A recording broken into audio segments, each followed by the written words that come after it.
Welcome to the Damage Report. I'm John Idarola. And I'm Ben Carollo, host of Galaxy Brain. Yeah, I like that. I like that little intro.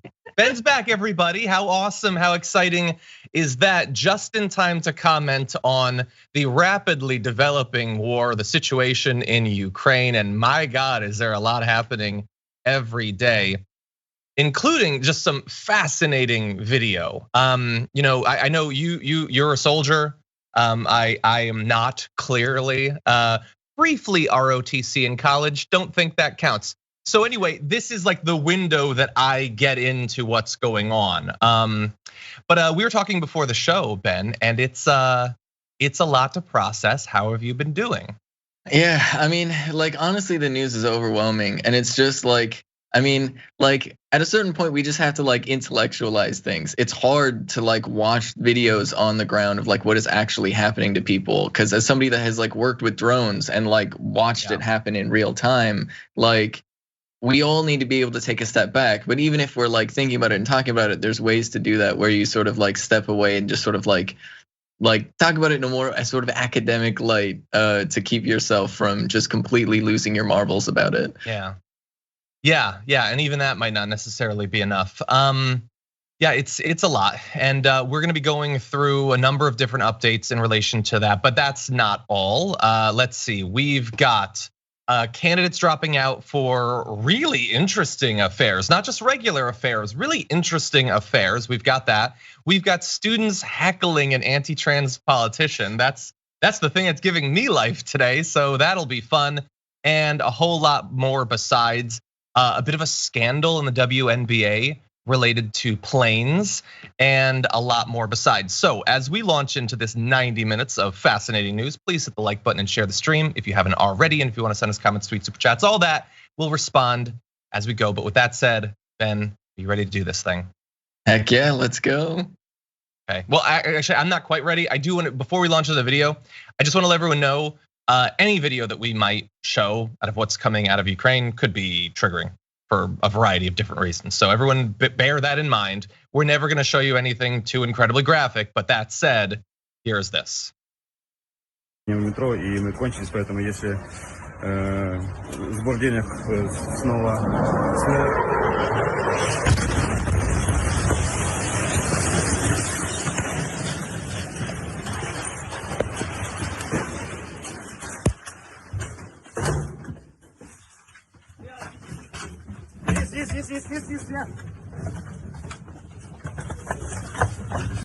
So thankfully, the man in that video did survive, although apparently just barely. That is about as close as an airstrike like that can get near to you without doing, well, I'm not gonna say without doing harm, because for all we know, he has been harmed physically and certainly psychologically by the experience. But that's an airstrike, a Russian airstrike near a government building in Kharkiv that happened just in the last probably 24 hours. And that is the experience that we just saw there that many are experiencing right now in Ukraine. There's another resident of the city said, "Today I survived a bombing. A Russian plane dropped a bomb on the house next door. My boyfriend and I were at home. We felt a strong whistle and I realized it was flying towards us. We were in the corridor then and we felt the explosion from there. As dust rose up," she said, "the first thing I heard was children crying. Our neighbors have 3 children and the only thing I was thinking about that moment was, God, not them. Please, only not them." And the assaults specifically on civilians have long established in the conflict from the very beginning, apparently becoming more common. You can see in this map right here a number of different civilian structures being attacked by Russia just in the one city we're talking about here. Residential buildings, commercial buildings, as well as government buildings. All accidents, I'm sure, as in every conflict when that sort of thing happens, totally accidental. Nobody intends to do it, Ben. Yeah, I mean, like, because this is really the thing, right? Like, I guess the one connection I want to make first and foremost is like we need to understand the mental impact this has on people. So, like, if you look at the United States military, people who work with drones actually have a lot higher rate of PTSD, and the reason for that is that it's harder to mentally disconnect the conflict from like your sort of normal everyday life because people working with drones go back to their normal house afterwards. Now, this is people who literally their apartments are under attack, right? And so how can you walk away from this? Even after the dust is settled, how can you walk away from this feeling safe in your own apartment? And that is just the extreme mental toll that living under warfare like hits people with.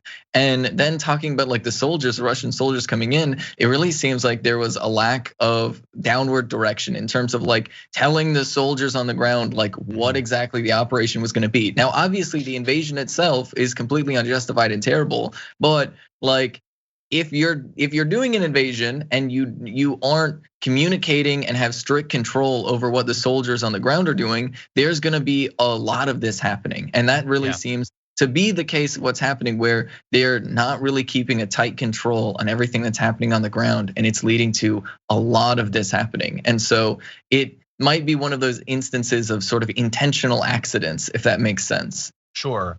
Yeah, and I could see that coming about as a result of decisions being made by people who don't necessarily understand the situation on the ground. Also by soldiers who don't have information about what's happening zoomed out from the area of the conflict they're currently in. But then also, let's bear in mind, they come in there with this particular plan that they have been preparing for. They face a number of different obstacles. It doesn't go as planned. Is that going to result in a little bit of desperation at either of those levels? Individual soldiers who suddenly find themselves in a very different situation than they were told when they were sent into Ukraine, or the military or political leadership in Russia that is, they're facing these economic sanctions. They're like being condemned by the entire world. Does that lead to a sense of desperation or a need to make gains potentially at whatever cost? That's my fear at this point.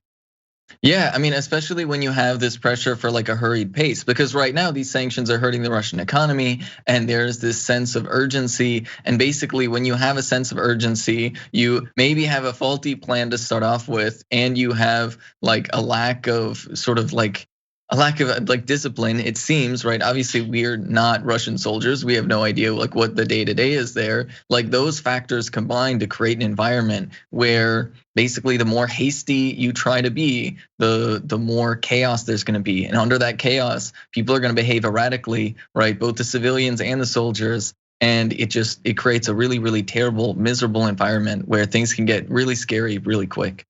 Yeah, and these little videos, as tough as they can be to watch, are a view into that. Like imagine being that man, assuming he survives this conflict. Is he going to be able to hear planes flying overhead without thinking about the experience he's just been through? And God only knows how many other near misses there might have been just for that individual. Now he survived, many are not. One local official in Kherson said, "We cannot collect all the bodies and we cannot count because there's just been so much bombardment of a few of these different cities." In fact, we're gonna show you a little bit of, again, any map like this is out of date the second it's printed, but you can see here a little bit of the evolution of the conflict. A couple of different cities, Mariupol and Kherson, where ground fighting is currently happening. I am obviously objectively out of my element in analyzing any of this, but Mariupol in particular, they're saying is strategically very important to Russia because the forces they're currently moving up through the south and those who have moved into the disputed regions in the east theoretically are cut off by that city. So if they're able to take that, that's going to be incredibly important. Taking Odessa is theoretically going to stop some of the ability of other countries to get resources in through that port to Ukraine. So those are a couple of the cities that almost certainly are going to be under a great deal of pressure in the next couple of days.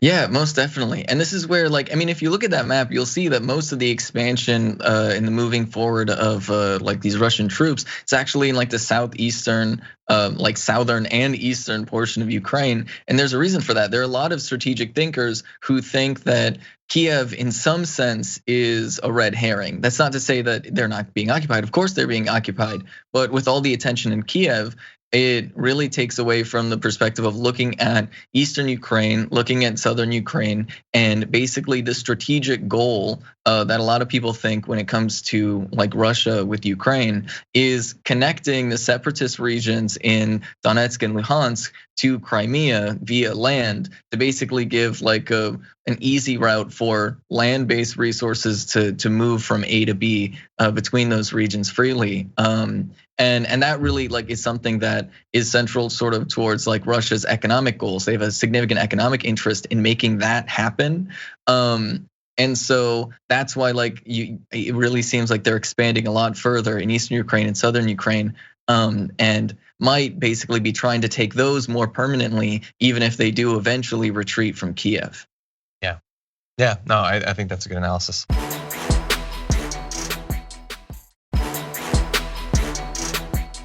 Let's turn to another angle on this. President Volodymyr Zelenskyy has been giving regular addresses to the people of Ukraine so that they know what is going on, but also to maintain morale in the face of an absolutely barbaric, brutal invasion. So we want to show you a little bit of the most recent address from the Ukrainian president. Плани ворога. Плани, які будувалися роками, підло, прораховано, з ненавистю до нашої країни, до наших людей, до будь-яких людей, які мають дві речі – свободу і серце. Але ми їх зупинили і б'ємо. Наші військові, наші прикордонники, наша тероборона, навіть прості фермери беруть в полон російських військових щоденно. І вони всі говорять тільки одне. Вони не знають, для чого вони тут.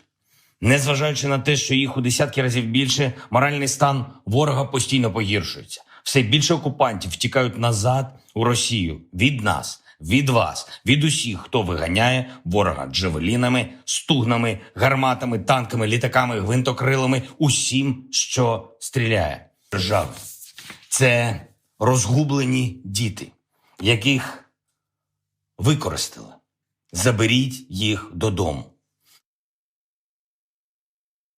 So obviously there's multiple objectives to a speech like that, to reassure the civilians of Ukraine that the military is doing everything they can, to point out the successes where they exist, but also like it's kind of a message not just to the people of Ukraine, but also the people of Russia, like specifically talking about how their soldiers have been lied to and manipulated. Hardly unique to this conflict, by the way, but it is certainly true in this conflict.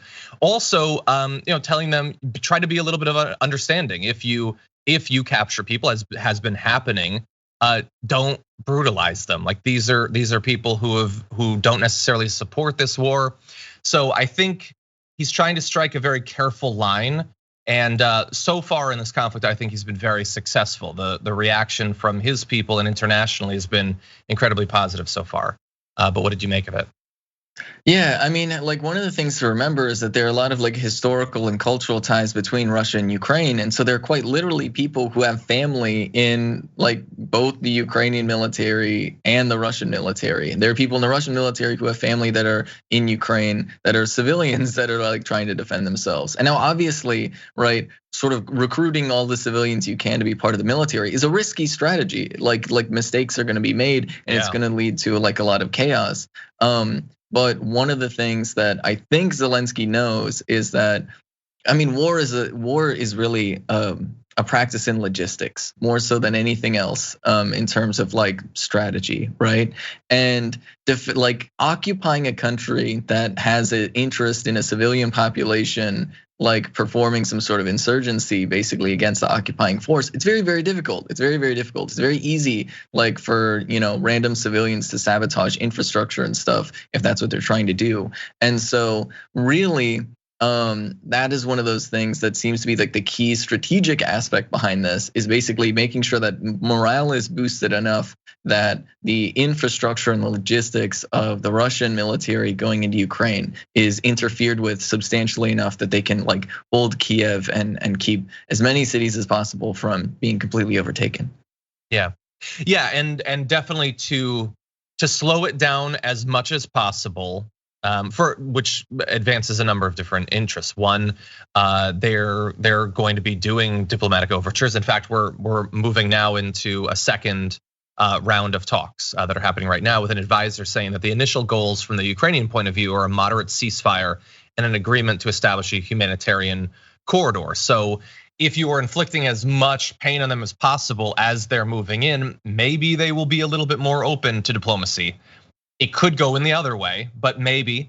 It provides more time for the international community to provide aid. It provides more time for sanctions to put pressure on Russian industry and oligarchs, who then might, to the extent that they can internally, put pressure on Putin to change course. So there's really no downside, except that a likely consequence will be some civilians who are drafted into this will die. They are not trained soldiers. They could potentially be caught engaging in these sabotage efforts. Engaging in open combat against these forces could result in them dying too, potentially at a high rate. So it seems a little bit like a last-ditch effort, but that's what they have at this point. Yeah, most definitely. And it's just really one of those situations where, like, I mean, it's where like a lot of people are like forced into bravery, right? And that's a really like it's really a terrible situation, because ultimately, like if you think about it, if you're just a random person, living in Kiev, right? Like, I mean, do you think everybody's political? Do you think everybody is like deeply invested in the politics between Russia and Ukraine, right? And like the internal politics of like, oh, does Ukraine have a leader that supports Russia or the Western world? What's happening here? No, most people are just trying to live their lives. They're trying to go to the grocery store. They're trying to go to work, and all they're seeing is the Russian military invading their homes. That is all that they see in this, and that I think really is the important thing to remember, where like the people that are most impacted by this are just random people who are trying to live their lives, and all of a sudden an army showed up. Exactly. Yeah, 100%. It's so easy, especially for Americans. Everyone sees the people who live in a circumstance that's in any way different than theirs as very hard to imagine, but especially for Americans, because so few of us ever travel abroad or learn about other countries. It's just easy to imagine, like, yeah, well, what was going on in Ukraine before? No, like every normal thing in your life was going on there. I saw, it was, I think it was like in the very immediate aftermath, the invasion being announced. I'm on a subreddit for board games, and there was someone who was asking for advice on whether they should cancel their Dungeons and Dragons session that was coming up in a few days. What would be the safe way to communicate around that? Like, and obviously that seems weird in the context of what's going on, but no, just people are just living their life. They're just trying to live. In all cases, by the way, I know that we're probably gonna get in trouble. It's gonna be a little bit counterproductive to continually remind people that we are not both sidesing when we say you should care about other refugees. You should care about other people who are being invaded by a massive military power. We also mean it here very much. So let's be clear about that. Yeah, 100%. Like I can tell you, I worked with drones. I've seen a lot of things around the world. And I will tell you this, believe it or not, people in Iraq and Afghanistan spend a lot of time taking care of their kids, going to the supermarket, taking their kids to soccer practice, right? Doing like all of the normal things that happen also happen in Iraq, Afghanistan. And we did the same thing. We showed up to their homes while they were trying to go to soccer practice. And it's a terrible thing to do. It's terrible. 100%. Really fast, a couple of other quick updates. Credit Suisse was caught trying to shred evidence of loans that they had provided to Russian oligarchs backed by super yachts and private jets. So this Swiss Credit Institute trying to cover up their involvement. They've been offloading risks from its exposure to US sanctioned Russian oligarchs. And yeah, so they got caught. Let's keep it real. There's a lot of financial organizations in a lot of countries that have been involved in helping Russian oligarchs to hide their wealth and everything. I look forward in a couple of years to some equivalent to like the Panama Papers or something. For now, understand that as tense and fraught as things are in Ukraine, in a different way, in a lot of these banks are trying to figure out how to hide what they've been up to. And related to that, France has actually seized a yacht linked to a Russian oligarch that had been at a port in the Mediterranean. Looks pretty impressive. I think that's the one from that episode of Succession, actually. But anyway, no, I'm kidding. It's a $600 million yacht. And I understand that I'm saying this as a person who, I'm not sure that I've ever been on a yacht, let alone a nice yacht. I'll never own one. You overpaid. Look at it. It's nice. $600 million. How disgustingly like counterproductively rich these people are. It ain't worth it. Is it nicer than a regular boat? Yes. Is it 20% nicer? Probably. Is it 6,000 times nicer? No. Don't seize yachts, seize wealth, seize all of it. These people they're only doing harm to themselves at this point. And also, I like that we're moving into seizing yachts. Take mansions. Yeah, take future public housing, okay, public housing. I'm just saying, right? Like, look, real great opportunity, really easy, And yeah, you're right about the yacht. At a certain point, it's just a bougie apartment, right? Like at a certain point, it's just a bougie apartment that you might get motion sickness in. It sounds real pleasant. I've always missed that in my apartment. I'm like, I want heated floors in the bathroom, and I want the living room to occasionally make me vomit. That's what I want. Well, if you rob your country of hundreds of billions of dollars, you too can throw up all over your dining room table. Anyway, I'm glad that this financial pressure is being put on the oligarchs, and this sort of thing especially because broad-based sanctions obviously can hit regular people. This sort of thing seems less likely to, at least immediately. So I'm glad that they're doing that to these high-profile things. Maybe that'll put a little bit of fear into other oligarchs. Now, that said, that's the situation there in Ukraine. How is America gonna process this? What are we gonna be advocating for? Well, we're gonna take a short break, but when we come back, we'll be moving into that territory.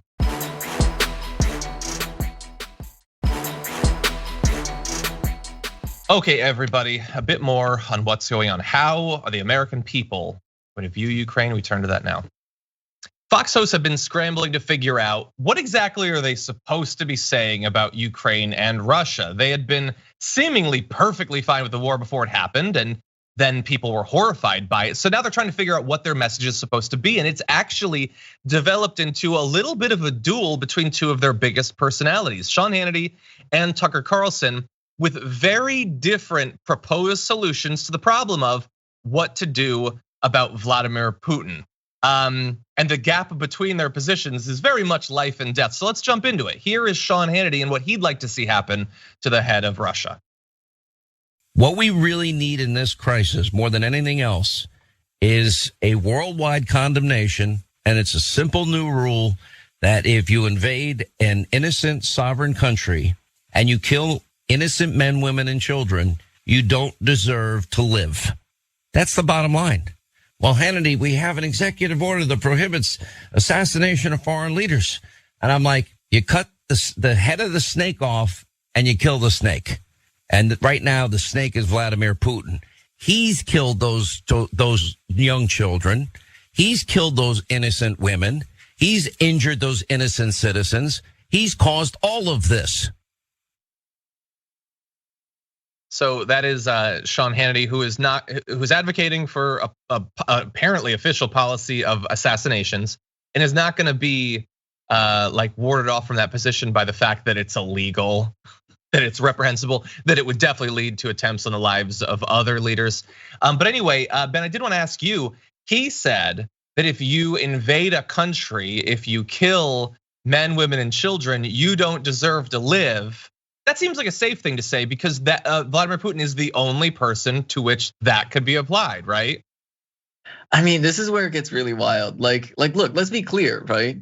If somebody said this about the American president during the Iraq war, that being George W. Bush, they'd be in Guantanamo right now, right? So like, let's be real that there's a very obvious double standard that is being applied literally right now in the moment, right? I mean, literally, the United States just had a drone strike in Somalia, I think 2 days after the war in Ukraine started, before Russia invaded, right? So like let's just be real, right? And then there's just ridiculous belief. No, if Vladimir Putin magically tomorrow disappeared, the entire Russian military still exists, right? There are, there are people that work for Putin, right? Because do you really think that one person can magically run an entire country by themselves, right? They need people to run different departments that all have their own ideas and beliefs, but usually they match the person in charge, right? So the people that would come in to replace them,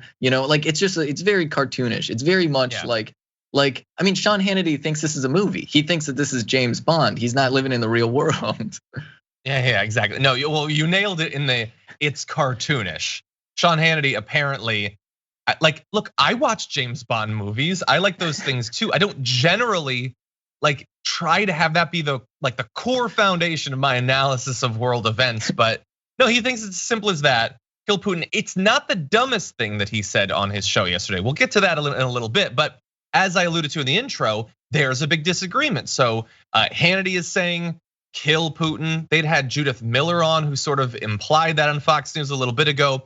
Tucker Carlson wants to go in a different way. So let's jump now what he had to say. Putin is bad. No one in America is going to argue with that.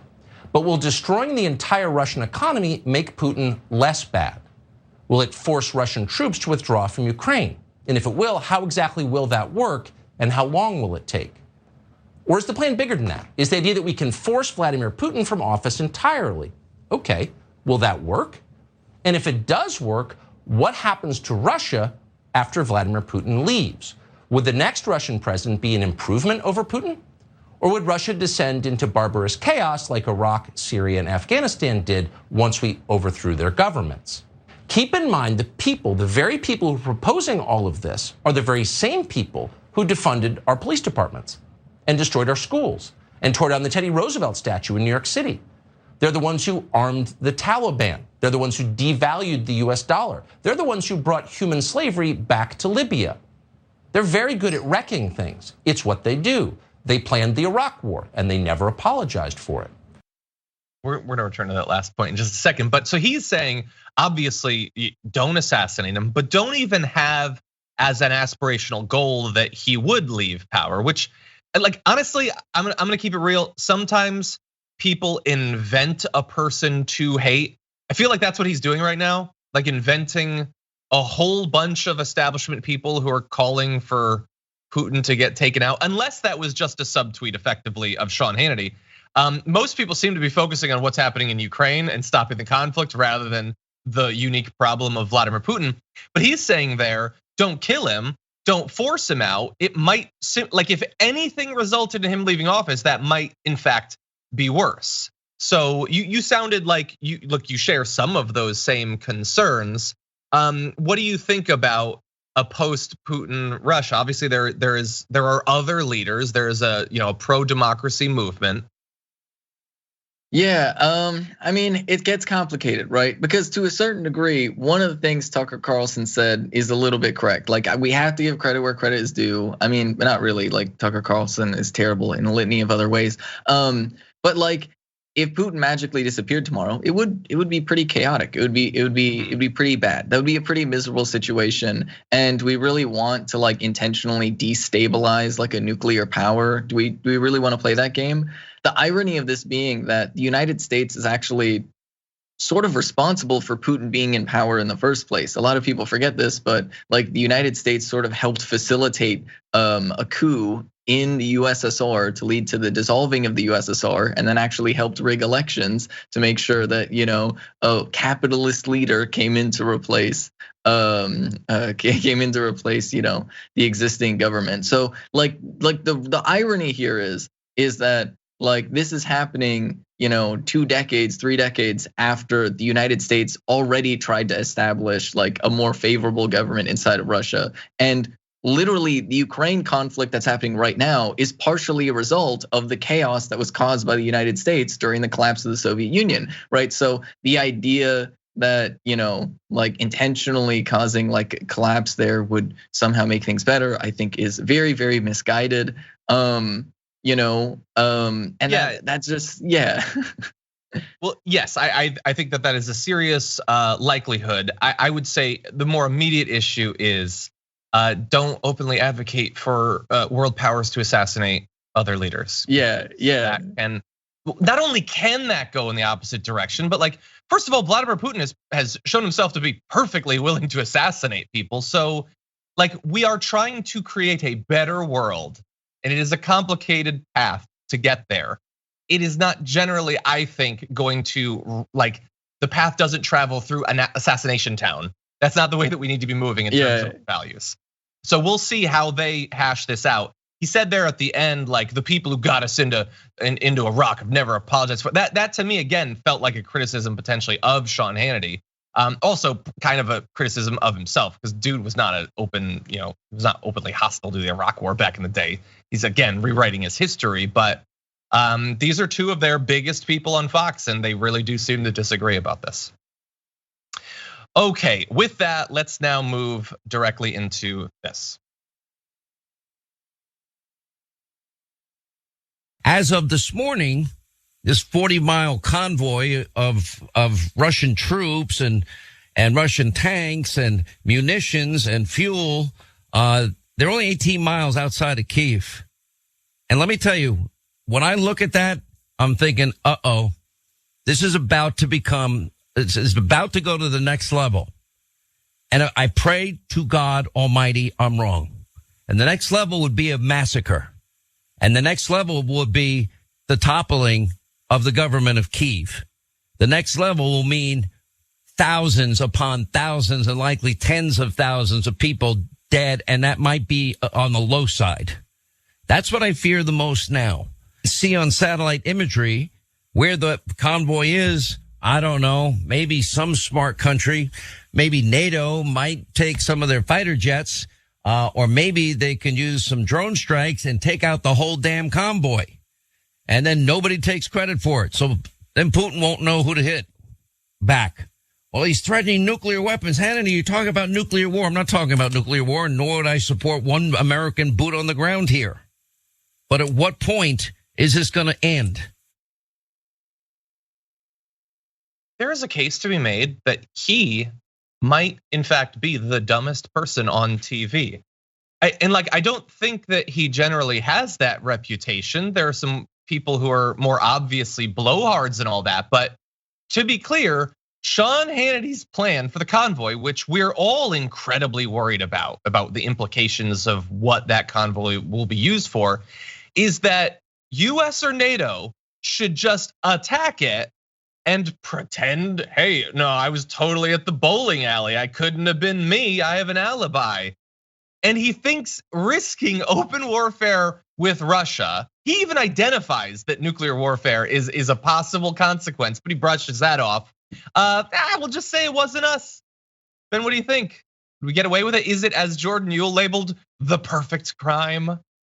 It's just unbelievable. Okay, because like first and foremost, right? Like we can't. There's no way to magically like, I mean, think about it. Okay, airplanes take off from somewhere. Airplanes take off from somewhere that like everybody can kind of see, and it's not like stealth fighter jets. I know we had to explain this to Trump a few years ago, so now I guess we have to explain to Sean Hannity. They're not invisible, right? We don't have invisible planes. That's not a thing, right? You can see planes in the air, even if they're really fast stealth fighter jets. It just means that like radar can't see them under certain circumstances, right? So like people would get the idea. They would see aircraft leaving like the air bases, right, in like Western Europe, and they could put 2 and 2 together there. It's not that complicated, not that difficult. It's called stealth. Look it up. They're beautiful, or they would be if I could see them. It's Sean Hannity like considers himself an intelligent person. That is such a wildly dangerous thing to suggest. Now, thankfully, Trump is not in power. I don't think Trump would follow the advice in this particular case anyway, but Biden definitely isn't going to. But that is just madness. And look, Hannity saying, let's assassinate Putin, then let's attack his forces.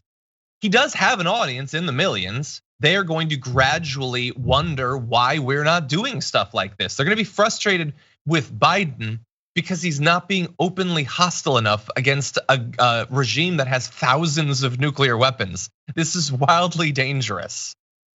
Anyway, you could see here, by the way, they have had a good amount of success in Ukraine at destroying vehicles. I don't believe there have been a lot of open attacks on the convoy, but you can see here a shot of a big stretch of vehicles that had in fact been destroyed. And then in the case of the actual convoy, it is believed to have been stalled for some time now. Actually, its advance towards the capital has been much slower than had been predicted a few days earlier, and a lot of credit has been given to the defenders, specifically of Kyiv, saying that they've been putting up very stiff resistance. So again, it's still there. It is still a massive threat. The solution, though, is not open warfare against Russia, at least in my opinion. Yeah, most definitely. I mean, literally, why bring in like NATO aircraft when you could do something that like a little sugar in a gas tank could do? Like, there's more clever ways to do this, right? Like, and even then, when it comes to the United States' role in this, look, the United States should be trying to de-escalate. There's a lot of things we can do to de-escalate, but that requires sacrifice. Like, let's be real. One of the reasons why they're hesitant on oil and gas sanctions is because, that would mean we all pay a little bit extra at the pump. It would suck, right? We would have to deal with that in our economy. But like, what is a little bit of an economic sacrifice for the United States and Western Europe when it comes to saving lives in Ukraine, right? We should be like opening up, we should be putting everything on the table. I saw somebody on Twitter suggesting, hey, what if we offer to take, nukes out of like some specific countries that are like, that are like new NATO countries as part of the expansion, and we wind down, maybe we make promises about like the Biological Weapons Convention. The United States has been opposing inspections in the biological weapons conventions for years that Russia's been calling for. That's interesting. We could say, hey, we should be willing to make sacrifices. We should be willing to make sacrifices to do whatever is necessary to get the Russian troops out of Ukraine. Yeah, no, I think that those are some interesting ideas. And then it shows that there is a lot of room for creativity. A lot of it is going to come down to Putin's frame of mind, his perception of how this is going, and the short and long-term effects of the sanctions. But as we had said earlier, they are starting talks again. It is possible, maybe, that this could potentially wind down. But we're not gonna get there if NATO starts bombing Russian tanks. That's just, Hannity, just swing and a miss.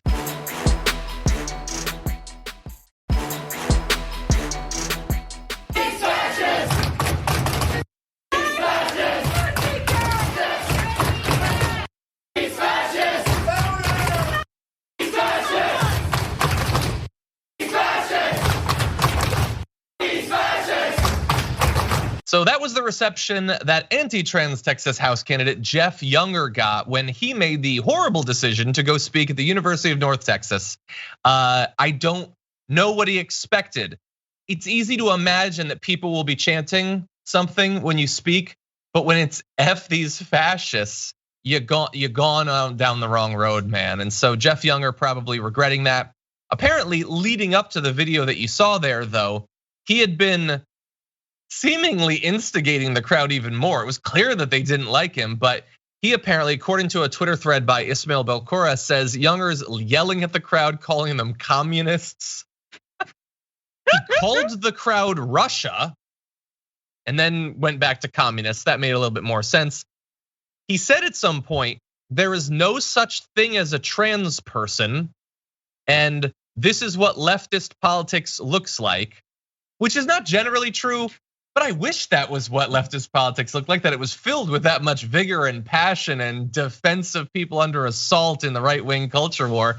Ben, what do you think about this? I mean, like, I just recently learned I'm a fictional character, everybody. I'm a figment of all of your imaginations. Yeah, like I'm just a program in the simulation, okay?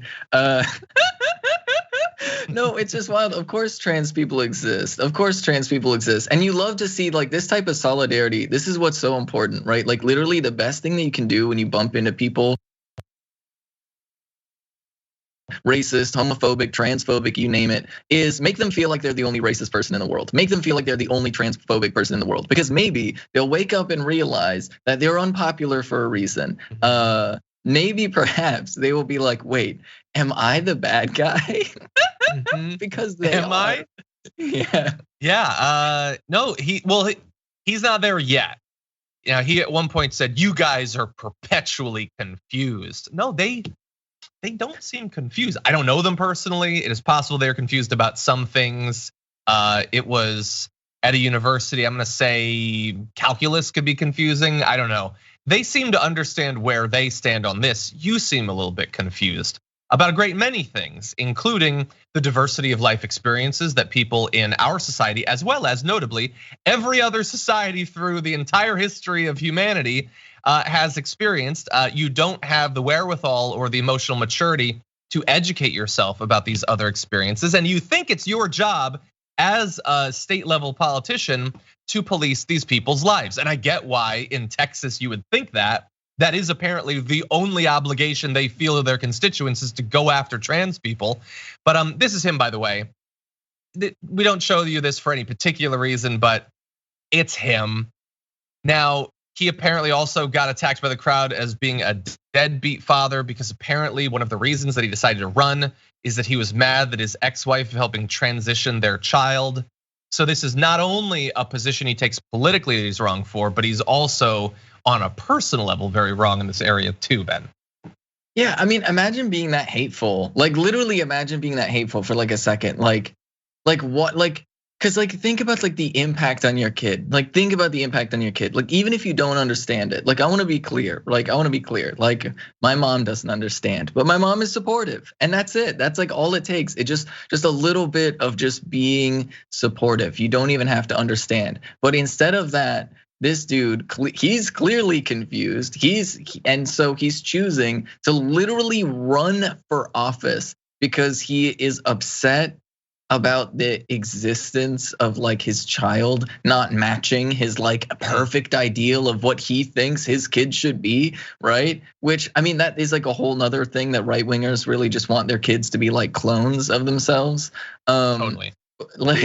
But like, it's just like, I mean, think about the impact that's gonna have on your kid. Like why is he not thinking about the relationship that he might wanna have with his child? Instead, he's just too swept up in his own hatefulness in order, like, you know, like it's just a damn shame. It's sad on a personal level. And I can have sympathy for a confused person who has been brought up in a hateful, xenophobic culture and has accepted those lessons. When you then act on it, and in particular try to weaponize the state government to go after these people, as you know, Texas has. They are sending CPS to people's homes. They are searching through medical records. This goes way beyond that. By the way, that event went a little bit beyond the video that you saw. Denton police later confirmed that there was a report of a UNT police officer driving a car into a student who was protesting a speech by Jeff Younger, as the car tried to speed away with the organizer of the event inside. So bringing Younger in, bad idea. Not a good sign when you have to like drive as fast as you can out of there. Hitting a kid on your way out is the absolute worst, though. Like you got to have speakers, I guess. You got to think through this a little bit better. People are allowed to protest. They shouldn't. Again, the casual targeting of them with cars, obviously something we've been against for a long time. I hate seeing the violence from kids who are just standing up for what they believe in.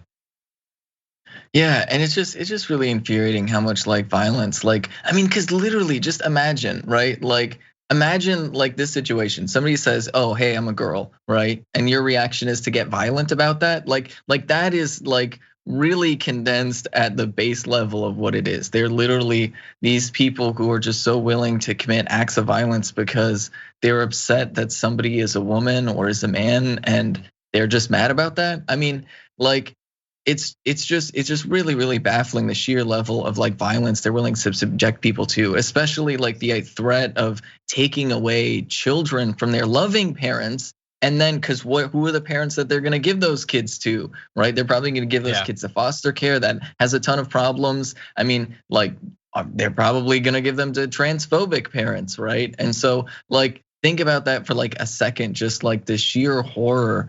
And it's just absolutely nightmarish what they're trying to do in Texas right now.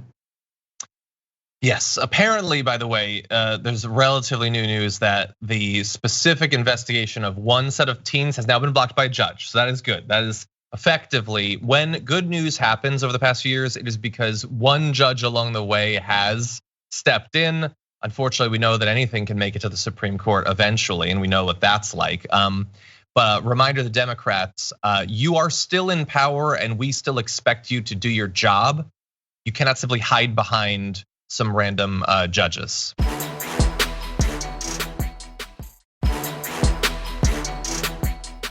Donald Trump may soon be facing even more investigations than he currently is, because the January 6th committee, so those looking into the insurrection, have said that they believe that former President Trump, quote, may have engaged in criminal acts to overturn the results of the 2020 presidential election, according to newly filed court documents. So where did this come from? Well, they were filed in response to attempts by one of Trump's lawyers, John Eastman, who we've spoken about before, to fight a subpoena. They argue that a judge should reject Eastman's attempts to block the subpoena, ordering him to hand over documents, as the normally well-protected privilege between a lawyer and their client, in this case Eastman and Trump, cannot be used if the lawyer and his client are attempting to cover up or engage in a crime. So they sort of have to do this to get access to those documents, and to do it, they need to make the case that there was a crime being covered up. And in particular, in this case, that they knew that they were covering up some sort of crime, and they believe that they have that. And it really comes down to, in addition to some other evidence, one particular email from Eastman to a lawyer for Vice President Mike Pence, where Eastman wrote, "I implore you to consider one more relatively minor violation of the Electoral Count Act to adjourn for 10 days to allow the legislatures to finish their investigations into non-existent voter fraud." They say Eastman knew what he was proposing that it would violate the law, but he nonetheless urged the vice president to take those actions. So that gets into the whole alternate slates and trying to get new votes in that would allow them to overturn the results. But Eastman apparently knew and was willing to communicate via email that that would be a violation of law, but so what, do it anyway. And if that's the case, do they have that normal sort of protection? We're gonna have to see, but what do you make of it? Yeah, I don't know. I mean, it's kind of wild that it's like, I mean, for me, any January 6th, anything, it always just kind of blows my mind that it's 2022. It's 2022. I feel like all of this should have been done like a year ago, right? Like all of this should have, like they should have been like pressing a little bit harder on all of these things. And because at a certain point, we're just running up against the clock. We're just running up against the clock to deal with this.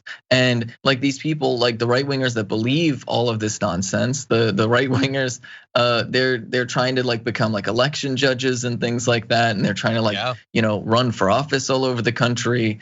And the longer that we take, the more likely it is that new people will get into office that will help protect these people from accountability. And that is just, I feel like there's just a lack of a sense of urgency when it comes to dealing with all of these. Yeah, I think you are 100% right. I worry about that too. And I worry that the January 6th commission even sort of understands a bit of that and is doing what they're doing not to achieve the goals that they're saying. So they go on to say that there's a good faith basis for concluding that the president and members of his campaign engaged in a criminal conspiracy to defraud the United States, and in particular involved in obstructing an official proceeding of Congress. So they say, okay, we want to get them on these crimes. Do they? Like, are they operating with the swiftness, the efficiency that implies that it is important that they do this? Or is it, again, and honestly, this is what some of the right wingers are saying, sort of trying to draw this out in advance of the election because they know the Democrats aren't going to be campaigning on anything? I don't know. I'm not one of those people, so I just get to sit here being frustrated that this is one of many ongoing investigations that it is taking absolutely forever to get even incremental updates on. As with, for instance, Matt Gaetz, who they've been investigating now for like 14 months. They've had his phone. I would love to know if he did it or not. And if he didn't, tell us that too. So I share some of your frustration.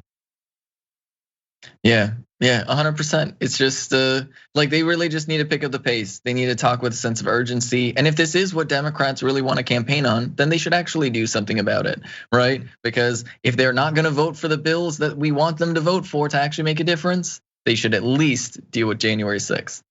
Exactly. Yeah, because that is serious. It might be sort of a campaign scapegoat from their point of view, but for us, I'm very worried about what it implies. And we're actually gonna get into a little bit more of that on the other side of this upcoming break. So thank you everyone who joined us for our first hour. We've been having a lot of fun, hopefully you have too. But the show is not over on Twitch and on YouTube and our members apps. We've got more to break down for you, so we're gonna take a couple minute break. Don't go anywhere, Ben and I will be right back.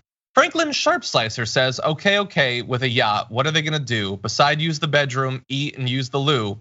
All the rest is unused space. People could squat without a trace. That may be an idea to pursue. Squat and hide, no one will know. No one would know. There better be a nice bathroom on a $600 million yacht. Seriously, $600 million. You cannot tell me that you could have more fun with a $600 million yacht than with $601 million yachts. Because then you could be an admiral. You could basically be a pirate. Just give all of those two people, have a massive fleet. How cool would that be? See, John's been thinking about Waterworld too much. That's what this is. I do sometimes think about Waterworld, actually. You got me. Anyway.